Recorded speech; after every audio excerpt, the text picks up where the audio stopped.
Ko još ne voli lepinje? Zdravo, ja sam Aleksandra i danas ćemo praviti ove divne balon lepinje. Na kraju videa ću vam ponoviti sve važne savjete da bi vam ove lepinje ispale ovako fino. Pripremite 500 g glatkog pšeničnog brašna, tu stavite 10 g soli, 1 kašiku šećera, 7 g suhog kvasca. Ovo samo malo promiješajte. U slučaju da ovo želite mesiti veče prije, što vam savjetujem, onda stavite malo manje kvasa, negdje oko 5 g. Dodajte 100 g gustog grčkog jogurta. Vidite kako je ovaj jogurt gust.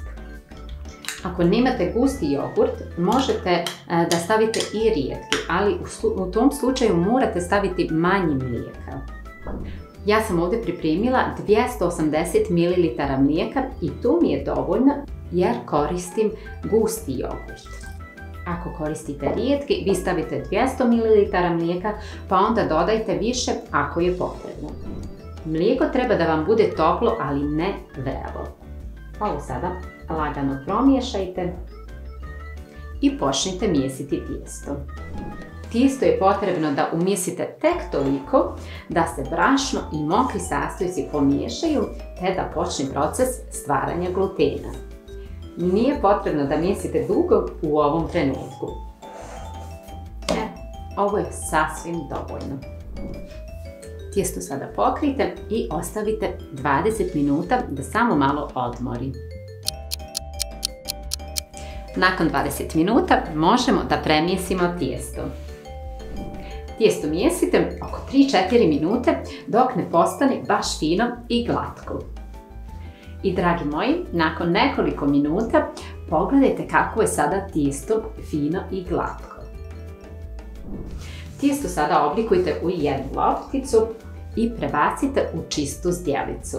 Stavite gore samo malo ulja, možda 1 kašiku i ovako samo malo premažite. Premažite i dole ispod. Ovo sada pokrijte i ostavite da nadođe na sobnoj temperaturi oko 1 sat, naravno zavisno od toplote u kuhinji. I dragi moji, kada je tijesto lijepo nadošlo, možemo ga podijeliti na 6 jednakih dijelova. Pospite radnu površinu samo blago brašnom i prebacite tijesto preko brašna. Što je moguće preciznije podijelite tijesto na 6 dijelova tako da ne morate poslije dodavati sa jednog komada na drugi. Ako ovako komadi ostanu cijeli, onda će vam manje pucati, to jest manje će vazduh izlaziti iz ovih lepinjica. Znači mi sad ovo možemo izvagati, ali je bolje i da budu malo nepravilni, ali da ne uzimamo sa jednog komada tijesto i stavljamo na drugi. Tijesto sada oblikujte u jednu lopticu.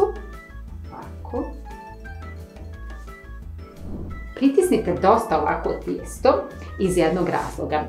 Sada kada ovaj kraj tijesta stavite ovdje u sredinu, on je onako nije cijelina. Pa ako to dobro ne pritisnite, onda će vam se stvarati rupice u lepinjicama i kroz te rupice će izlaziti vazduh. To je jedan od razloga zašto vam se lepinjice ne onako naduvaju lijepo kao balon.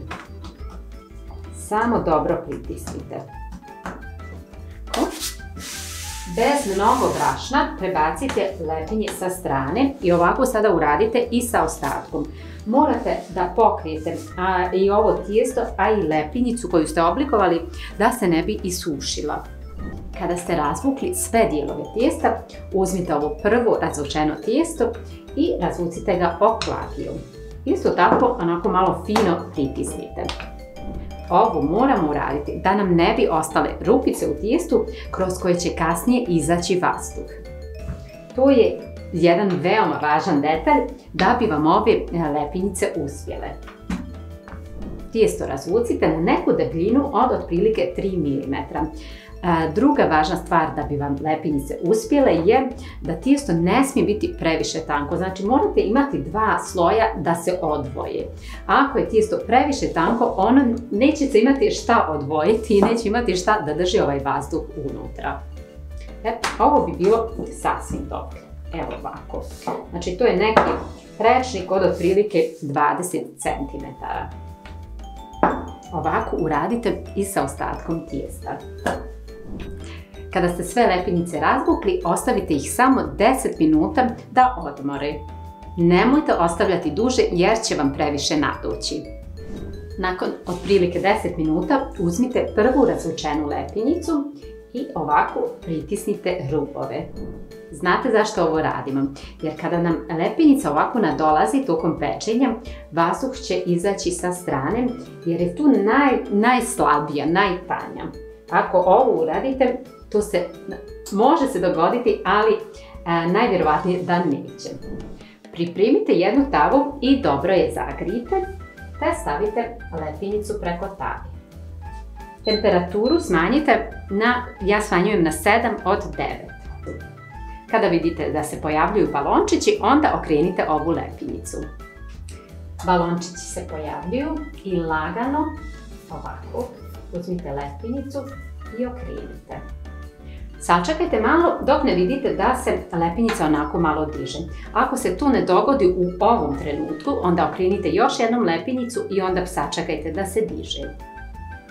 Počela se malo dizati, ali ja ću je svejedno okrenuti na drugu stranu. I sada bi trebalo da se onako baš počne dizati. Ovako, kada vidite da se to dogodi, ovako malo kao da pogurate vazduh sa jedne strane u drugi dio. Vidite ovo šta se događa. U drugi dio lepinice, ali samo lagano tako da ne napravite negdje rupicu. Okrenite ponovo da vam ne izgori. Evo vidite kako se ovdje sada piri. Ovako malo pogurajte i da se i ovdje naduva sa ove strane. Vidite, možete malo i salvetom pritisniti. I tu bi bilo to. Ako vam svaki put ovako uspije, onda je baš dobro. Evo, vidite. Pogledajte ovdje sada kako vazduh izlazi. Tu morate zatvoriti sa jednom spatulom, ali ovo je sasvim dovoljno. Evo, ovo samo pokrijte. Pogledajte da li vam je tava izgorela malo. Ako jeste, očistite je sa papirnom maravnicom da vam sljedeća lepinja ne izgori. Ovu lepinicu odmah premažite maslacem. Znate kako će onda biti fina i meka. Ovako nastavite i sa ostalim lepinjama.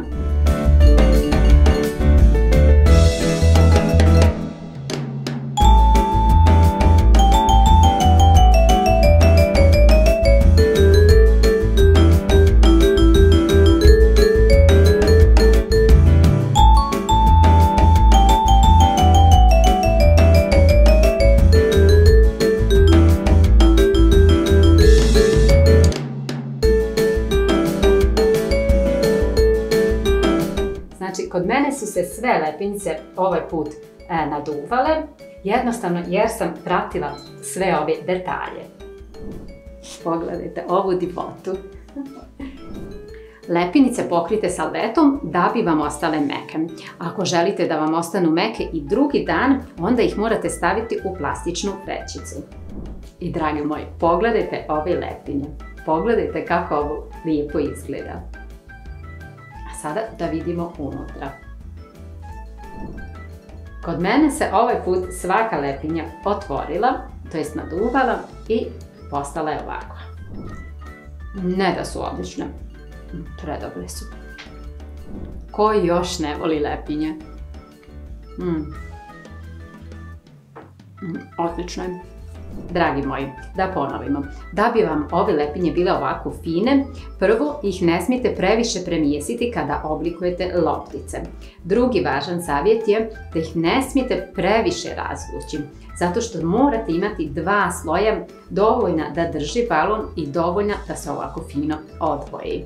Treća važna stvar je da pritisnete sa strane lepinjice tako da vam vazduh ne izađe na ona mjesta gdje se možda lepinjica previše digla, to jest gdje previše navršla.